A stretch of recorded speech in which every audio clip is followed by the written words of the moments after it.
پاس جب لوگ آتے ہیں اور وہ داخل طریقت ہوتے ہیں تو ہم جو بنیادی چیزیں ان کو بتاتے ہیں تو ان میں سے ایک چیز یہ لازمی بتاتے ہیں کہ رزق پاک نہیں ہوگا تو باطن روشن نہیں ہوگا. یہ بنیادی بات ہے.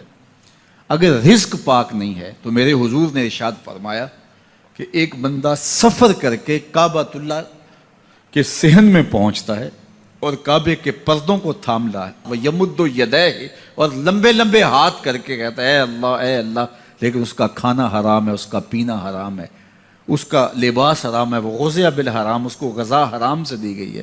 میرے حضور نے فرمایا اس کی کوئی دعا قبول نہیں ہوگی. سفر کیا, جنگل پہاڑ کاٹے, سمندروں کو پاٹ کر کے آگے گیا, ہواؤں کے کلیجے چیر کے آگے بڑھا, مہینوں کی مسافتیں طے کر کے گیا اور کعبۃ اللہ کے سامنے کھڑا ہے, سین حرم میں مطاف میں کھڑا ہے, لیکن اس کا جسم حرام سے پلا ہے. اس نے جو پہنا ہے اس لباس کا تانا یا بانا حرام کا ہے, اس کو غذا حرام کی دی گئی ہے, اس نے پیا حرام کا ہے, اس نے کھایا حرام کا ہے, تو پھر اس کا یہ سارا سفر رائے گاں چلا جائے گا, اس کو کچھ نصیب نہیں ہوگا. تو سب سے پہلی شرط اس عنوان سے عقل حلال ہے. اس کے بعد پہ صدق مقال ہے کہ آپ کی زبان جھوٹ نہ بولے. جب کوئی شخص جھوٹ بولتا ہے, روحانیات تو دور کی بات ہے, اللہ کے فرشتے اس سے 1 میل دور ہٹ جاتے ہیں. جب کوئی شخص جھوٹ بولتا ہے تو حدیث پاک میں آتا ہے اس کے منہ سے ایک خاص قسم کی بدبو نکلتی ہے. اس بدبو کو ہم نہیں سونگھ پاتے لیکن فرشتے سونگھ لیتے ہیں, چونکہ فرشتے انتہائی حساس مخلوق ہے, اور وہ جھوٹ کی وجہ سے نکلنے والی بدبو کو سونگھتے ہیں. اللہ نے حضرت امام اعظم امام ابو حنیفہ رضی اللہ تعالیٰ عنہ کو یہ بصیرت عطا کی تھی اور یہ باطنی نظر بخشی تھی کہ جب کوئی شخص وضو کرتا تھا تو اس کے وضو کے پانی سے پہچان لیتے تھے کہ یہ کس گناہ کا مجرم ہے.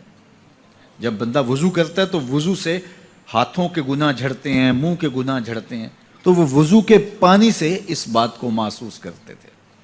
اللہ نے ان کو وہ بصیرت عطا کی تھی, لیکن انہوں نے اللہ کی بارگاہ میں عرض کی مالک مجھ سے یہ چیز چھین لے, یہ چیز مجھے نہیں چاہیے. لوگوں کے بارے میں جو ہے وہ ایسا گمان پھر پیدا ہوتا ہے. تو فرشتوں کو اللہ نے وہ حساس جو ہے وہ پاکیزہ وجود دیا, اور ان کی حس ایسی ہے کہ وہ بدبو جو انسان بولتا ہے اور لفظوں سے جو اثرات نکلتے ہیں وہ محسوس کرتے ہیں. تو جب کوئی شخص جھوٹ بولتا ہے تو اس کے جسم سے, اس کی زبان سے جھوٹ کے ساتھ بدبو نکلتی ہے. اللہ کے فرشتے 1 میل دور تک پیچھے ہٹ جاتے ہیں. تو مجھے بتائیے, جو شخص جھوٹ بولتا ہو کیا اسے کوئی روحانی مرتبہ مل سکتا ہے؟ یہ سوچا بھی نہیں جا سکتا, یہ امکانات سے ہی نہیں ہے. اللہ کے محبوب علیہ السلام سے پوچھا گیا کہ حضور کوئی مسلمان, کوئی مومن کیا بزدل ہو سکتا ہے؟ فرمایا نہیں, وہ بہادر ہوتا ہے, لیکن ہو سکتا ہے کبھی اس سے بزدلی بھی سرزد ہو جائے. انسانی کمزوری ہے, کبھی انسان بہت طاقت میں ہوتا ہے اور کبھی انسان کمزور بھی پڑ جاتا ہے. فرمایا ہو سکتا ہے کبھی اس سے ہو بھی جائے. پھر پوچھا کہ بخل کر سکتا ہے؟ فرمایا نہیں, مومن سخی ہوتا ہے لیکن ہو سکتا ہے کبھی اس سے بخل بھی ہو جائے. کبھی کبھی دولت اسے اچھی بھی لگنے لگ جاتی ہے, جس طرح فرمایا گیا کہ اولاد مبخلتن مجبنتن, یہ جو اولاد ہوتی ہے یہ بندے کو بخیل بھی بنا دیتی ہے اور بزدل بھی بنا دیتی ہے. جب اولاد نہیں ہوتی تو بندہ سخی بھی ہوتا ہے اور بندہ جو ہے وہ مشکل حالات میں بھی کود جاتا ہے, لیکن جب اولاد ہوتی ہے تو پھر مشکل حالات میں کودنے سے پہلے سوچتا ہے میرے بچے ہیں یتیم ہو جائیں گے. اس کو یہ خیال آتا ہے, پہلے ایسے مال لٹاتا ہے لیکن اولاد ہو جائے تو پھر وہ اولاد کا سوچتا ہے کہ ان کے لیے کچھ میں جمع کر لوں.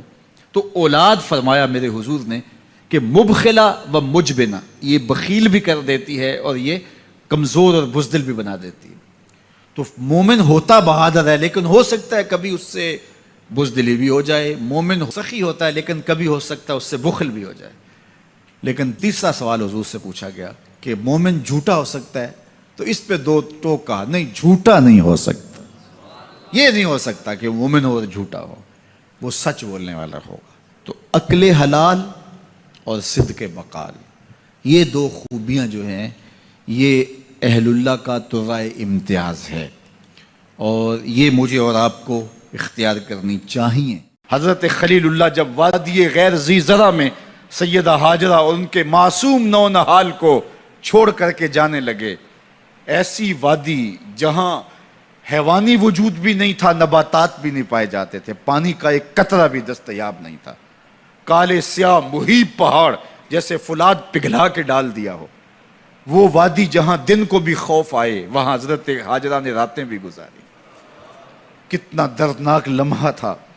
جب سحری کا وقت ہوا، حضرت خلیل اللہ دعائیں دے کے رخصت ہونے لگے. حضرت ہاجرہ سلام اللہ نے آگے بڑھ کے اپنے شوہر نامدار کا دامن پکڑ لیا. تمسکت بعضیالہ، دامن پکڑ کے بولی میرے شوہر نامدار، اس محیب وادی میں، اس پہاڑوں کے دامن میں جہاں دن کو بھی خوف آئے، نونہال معصوم کے ہمراہ مجھے چھوڑ کے کہاں جا رہے ہو؟ حضرت خلیل اللہ نے کوئی جواب نہیں دیا. پھر قدم اٹھایا تو زوجہ نے پھر دامن پکڑا، پھر وہی سوال، پھر کوئی جواب نہیں آیا. تیسری مرتبہ دامن پکڑا، خلیل اللہ کی جانب سے کوئی جواب نہیں آیا. تو خاتون خود بولی کیا اللہ کا حکم تو نہیں؟ تو حضرت خلیل اللہ نے کہا نعم، ہاں اسی کا حکم ہے. حضرت ہاجرہ نے دامن چھوڑ دیا، کہا جائیے، خیر سے جائیے، اگر اس کا حکم ہے وہ ہمیں ضائع نہیں ہونے دے گا. جہاں دن نہیں گزارے جا سکتے تھے پھر اس خاتون نے وہاں راتیں بھی کاٹی. وہ وادی جس میں وحشت بھی قدم رکھتی تھی ڈر ڈر کے، جہاں پھرتے تھے آوارہ تھپیڑے بادے سر سر کے، جہاں پر گھاس اگتی ہے، جہاں نہ پھول کھلتے ہیں، مگر وہ سرزمین ہے آسماں بھی جھک کے ملتے ہیں. اپنی پاک باز بیوی اور نونہال بیٹے کو چھوڑ کے حضرت خلیل اللہ دعائیں دے کے رخصت ہو گئے. تھوڑا سا توشہ تھا، 2-1 دن کے بعد ختم ہو گیا. پھر ماں کی چھاتی سے دودھ بھی خشک ہو گیا. نونہال پیاس سے تڑپنے لگا. ماں تو پھر ماں ہوتی ہے، تڑپتی ہوئی ممتا کا دل بے قرار ہوا. ایک پتھر کے سائے میں معصوم اسماعیل علیہ السلام کو لٹایا اور پانی کی تلاش میں جبل صفا پہ چڑھی. اطراف میں آسمانوں کی طرف دیکھا، کہیں کوئی پرندے اڑتے دکھائی دیں اور پانی کا نشان ملے اور میں وہاں سے بیٹے کے لیے 2 بوند لے آؤں، لیکن کچھ دکھائی نہیں دیا. تا حد نظر پھیلا ہوا آسمان ہی آسمان ہے اور پہاڑ ہی پہاڑ نیچے دکھائی دیتے ہیں. پھر مروہ پہ آئیں، درمیان میں نشیبی جگہ تھی، وہاں بیٹے کا من موہنا چہرہ دکھائی نہیں دیتا تھا. دوڑ کے گزری اور جا کے صفا پہ گھوم کے دیکھا، کچھ نظر نہیں آیا.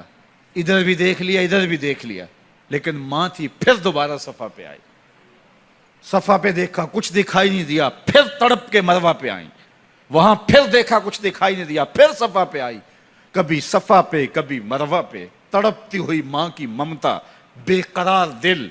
ادھر پانی کی پیاس سے تڑپتا ہوا معصوم اسماعیل پتھر کی اوٹ میں.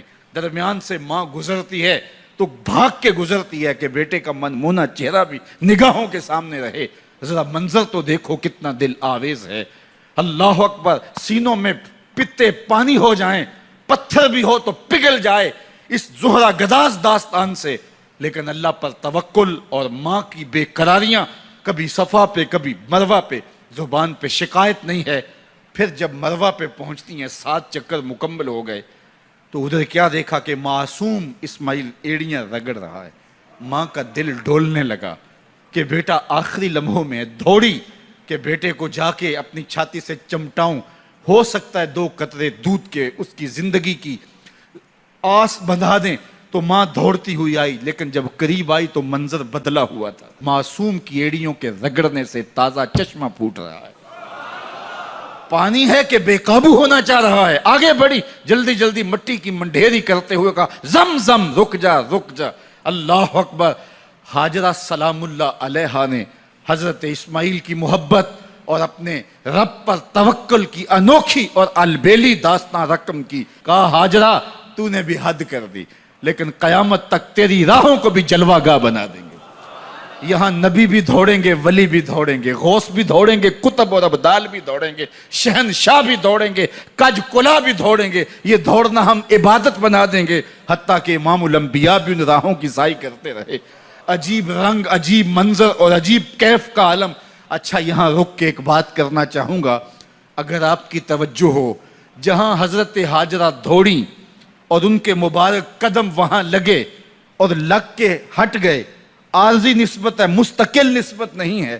جہاں ان کے قدم لگ کے ہٹ گئے وہ جگہ تو جلوہ گاہ بن گئی، اور جہاں حضور خود جلوہ فرما ہیں وہ گنبد خضرا جلوہ گاہ کیوں نہیں ہو سکتا ہے؟ اب یہ پانی جہاں حضرت اسماعیل کے قدم لگے، یہ پانی دنیا کا عظیم ترین پانی ہے، اور پھر اس کا پروٹوکول یہ ہے، اس کو کھڑے ہو کے پیا جاتا ہے۔ یار یہاں بھی روک کے ایک بات کہہ دوں، حضرت اسماعیل کے قدموں کو چھونے والے پانی کا پروٹوکول ہے کہ اس کے لیے کھڑے ہو جائیں، اور حضرت اسماعیل مسجد اقصیٰ میں جس کے پیچھے کھڑے ہو کے نماز پڑھتے ہیں اس امام کے لیے کھڑے ہو کے مصطفیٰ جان رحمت پہ لاکھوں سلام پڑھ لیں تو اس میں شرک کہاں سے آ جائے گا؟ تو یہ تکریم ہے، یہ عزت ہے اس پانی کی کہ اس نے حضرت ذبیح اللہ کے قدم چھوئے ہیں۔